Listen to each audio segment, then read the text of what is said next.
നിയമനിർമ്മാണ കാര്യം ഓർഡർ താഴെ പറയുന്ന ബില്ലുകൾ 2025 Kerala public service commission Kerala സംസ്ഥാന ജൈവ വൈവിധ്യ ബോർഡിന് കീഴിലുള്ള സർവീസുകൾ സംബന്ധിച്ച് കൂടുതൽ ചുമതലകൾ ബിൽ ബഹുമാനപ്പെട്ട മുഖ്യമന്ത്രിക്ക് വേണ്ടി ബഹുമാനപ്പെട്ട നിയമമന്ത്രി Shri P Rajeev 2025 Kerala public service commission Kerala സംസ്ഥാന ജൈവ വൈവിധ്യ ബോർഡിൻ്റെ കീഴിലുള്ള സർവീസുകൾ സംബന്ധിച്ച കൂടുതൽ ചുമതലകൾ ബിൽ അവതരിപ്പിക്കേണ്ടതാണ്. സാർ, ബില്ല് അവതരണത്തിന് ഒരൊറ്റ കാര്യം സാർ, ഇവിടെ ഇപ്പോൾ പ്രതിപക്ഷം ഇറങ്ങിപ്പോയെങ്കിലും അവർ വിളിച്ചുകൊണ്ടിരുന്ന മുദ്രാവാക്യം രാജിവെക്കുക എന്നുള്ളതാണ്. പക്ഷേ ഈ നിയമസഭയുടെ ഏറ്റവും അങ്ങ് പറഞ്ഞ പോലെ ഏറ്റവും ഒടുവിലത്തെ സെഷൻ്റെ അവസാന ദിവസങ്ങളിലാണ്. എന്നാൽ ഈ പറയുന്ന മുദ്രാവാക്യം അനുസരിച്ച് നമ്മുടെ നിയമസഭാ ചട്ടങ്ങളുടെ 61 പ്രകാരം അവിശ്വാസ പ്രമേയം കൊണ്ടുവരാനുള്ള എല്ലാ അധികാരവും അവകാശവും പ്രതിപക്ഷത്തിനുണ്ടെങ്കിൽ കേരള നിയമസഭയുടെ ചരിത്രത്തിൽ ഭരണപക്ഷത്തിനെതിരെ ഒരു അവിശ്വാസ പ്രമേയം കൊണ്ടുവരാൻ ധൈര്യമില്ലാത്ത പ്രതിപക്ഷമാണ് ഈ നിയമസഭയിൽ ഉണ്ടായിരുന്നതെന്ന് അങ്ങ് മനസ്സിലാക്കണം സാർ.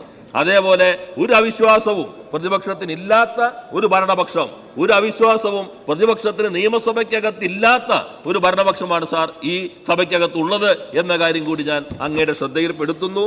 അതിന് കാരണം അവിശ്വാസ പ്രമേയം ചർച്ചയ്ക്ക് ഏത് പ്രമേയം ചർച്ചയ്ക്ക് എടുത്താലും നേരത്തെ പറഞ്ഞ ഉള്ളി തൊണ്ട് കളഞ്ഞ പോലെ ആയി മാറും എന്ന അനുഭവം അവർക്കുള്ളതുകൊണ്ട് നിയമസഭയിൽ ഭരണപക്ഷത്തിന്റെ മുൻപിൽ അവിശ്വാസ പ്രമേയം കൊണ്ടുവരാൻ ധൈര്യമില്ലാത്ത ഒരു പ്രതിപക്ഷം, അല്ലെങ്കിൽ അവിശ്വാസ പ്രമേയത്തിന് അങ്ങേയറ്റം ഗവേഷണം നടത്തിയിട്ടും വസ്തുതാപരമായ ഒരു കാരണവും കണ്ടെത്താൻ കഴിയാത്ത പ്രതിപക്ഷമാണ് എന്ന കാര്യം കൂടി ഞാൻ സഭയുടെ ശ്രദ്ധയിൽപ്പെടുത്തുന്നു sir. 2025 Kerala public service commission Kerala സംസ്ഥാന ജൈവ വൈവിധ്യ ബോർഡിന്റെ കീഴിലുള്ള സർവീസുകൾ സംബന്ധിച്ച കൂടുതൽ ചുമതലകൾ ബിൽ ബഹുമാനപ്പെട്ട മുഖ്യമന്ത്രിക്ക് വേണ്ടി ഞാൻ അവതരിപ്പിക്കുന്നു.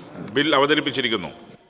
ബഹുമാനപ്പെട്ട മുഖ്യമന്ത്രിക്ക് വേണ്ടി ബഹുമാനപ്പെട്ട നിയമമന്ത്രി 2025 Kerala public service commission Kerala സംസ്ഥാന ജൈവ വൈവിധ്യ ബോർഡിന്റെ കീഴിലുള്ള സർവീസുകൾ സംബന്ധിച്ച കൂടുതൽ ചുമതലകൾ ബിൽ ആഭ്യന്തര കാര്യങ്ങൾ സംബന്ധിച്ച സബ്ജക്ട് കമ്മിറ്റി 14 പരിഗണനയ്ക്ക് അയക്കണമെന്ന് ഉപക്ഷേപം അവതരിപ്പിക്കേണ്ടതാണ്.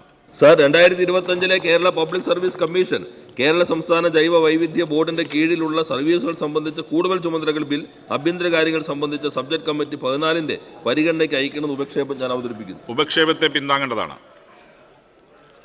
ചർച്ചയില്ല. 2025 Kerala public service commission Kerala സംസ്ഥാന ജൈവ വൈവിധ്യ ബോർഡിന്റെ കീഴിലുള്ള സർവീസുകൾ സംബന്ധിച്ച കൂടുതൽ ചുമതലകൾ ബിൽ ആഭ്യന്തര കാര്യങ്ങൾ സംബന്ധിച്ച സബ്ജക്ട് കമ്മിറ്റി 14 പരിഗണനയ്ക്ക് അയക്കണമെന്ന് ഉപക്ഷേപത്തെ അനുകൂലിക്കുന്നവർ, പ്രതികൂലിക്കുന്നവർ ഉപക്ഷേപം സഭ അംഗീകരിച്ചിരിക്കുന്നു. ബില്ല് സബ്ജക്ട് കമ്മിറ്റി 14 പരിഗണനയ്ക്ക് അയക്കുന്നു.